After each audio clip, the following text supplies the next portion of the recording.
ವಿನಂತಿಸಿಕೊಳ್ಳಬೇಕೆಂದರೆ ನಮ್ಮ ಗಡಿನಿಂಗಡಿಯ ಈ ಸಂಗೀತದ ಬೇಸ್ಮೆಂಟ್ ಅಂತ ಕೂಡ ತಪ್ಪಾಗಿಲ್ಲ. ನಮ್ಮ ಹಿರಿಯ ಕಲಾವಿದರಾಗಿರ್ತಕ್ಕಂಥ ಶ್ರೀ ಗುಂಡಪುರಿ ಉಪ್ಪಿನ್ ಅವರು ಸಂಗೀತದಲ್ಲಿ ಎತ್ತಿದ ಕೈ. ಈ ನಮ್ಮ ಹಳ್ಳಿಯಲ್ಲಿ ಬಹಳ ಅದ್ಭುತವಾಗಿರ್ತಕ್ಕಂಥ ಸೇವೆ ಅವ್ರದ್ದು.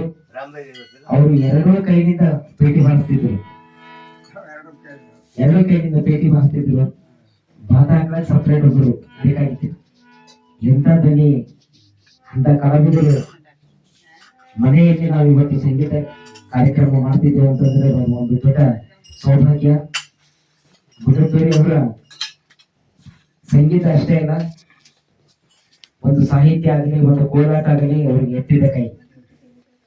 ಅವರು ರಾಗ ಹೇಳಿದ್ರು ಅಂತಂದ್ರ ನಾವು ಅವಾಗ ಬಹಳ ಸಣ್ಣವರಿದ್ದೇವೆ, ಅವಾಗ ತಾಳ ಹಾಕ್ತಿದ್ದೇವೆ. ಅವಾಗ ಎಷ್ಟು ಅದ್ಭುತವಾಗಿ ಸೇವೆ ಅಂತಂದ್ರೆ ಅವ್ರು ಯಾವುದೇ ಒಂದು ಪದಗಳಲ್ಲಿ ಹೇಳಲಿಕ್ಕೆ ಅದು ಆಗಲ್ಲ. ಯಾಕಂತಂದ್ರೆ ಅವರ ಒಂದು ಸಂಗೀತ, ಅವರ ಒಂದು ಭಕ್ತಿ, ಅದು ನಮ್ಮೆಲ್ಲರ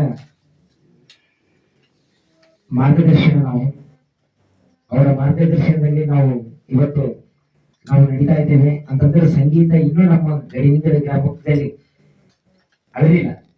ಅವರ ಒಂದು ಆಶೀರ್ವಾದ, ಅವರ ಒಂದು ಪ್ರೇರಣೆ, ಹೀಗಾಗಿ ನಮ್ಮ ಎಲ್ಲ ಕಲಾವಿದರಿಗೆ ಅವರದ್ದೇ ಆಗಿರ್ತಕ್ಕಂಥ ಅಮೂಲ್ಯವಾದ ಕಾಣಿಕೆಯನ್ನ ಸಮರ್ಪಣೆ ಮಾಡಿದ್ದಾರೆ ಪಿ ಪರಿವಾರದವರು. ಎಲ್ಲ ಕಲಾವಿದರ ವತಿಯಿಂದ ಶ್ರೀ ಹತ್ತಲಿಂಗ ಮಾಣಿಕನಾಥ್ ಹಾಗೂ ಶ್ರೀ ಸಂಗಮೇಶ್ವರ ಯಾವತ್ತು ಒಪ್ಪಿನ ಪರಿವಾರದವರಿಗೆ ಒಳ್ಳೆಯ ಆರೋಗ್ಯ, ಆಯುಷ್ಯ, ಹೀಗೆ ಕಲಾವಿದರಿಗೆ ಪ್ರೋತ್ಸಾಹ ಮಾಡುವಂತ ಶಕ್ತಿ ಆ ಗುರುಪಾದ ಲಿಂಗೇಶ್ವರ ಅವರ ಮನಕರಿಗೆ ಕೊಟ್ಟಲಿ ಅಂತ ಬೇಡ್ಕೋತ ಅವರ ಕೊಟ್ಟಂತ ಕಾಣಿಕೆ ಎಲ್ಲ ಕಲಾವಿದರು ತುಂಬ ದರ್ಶಕ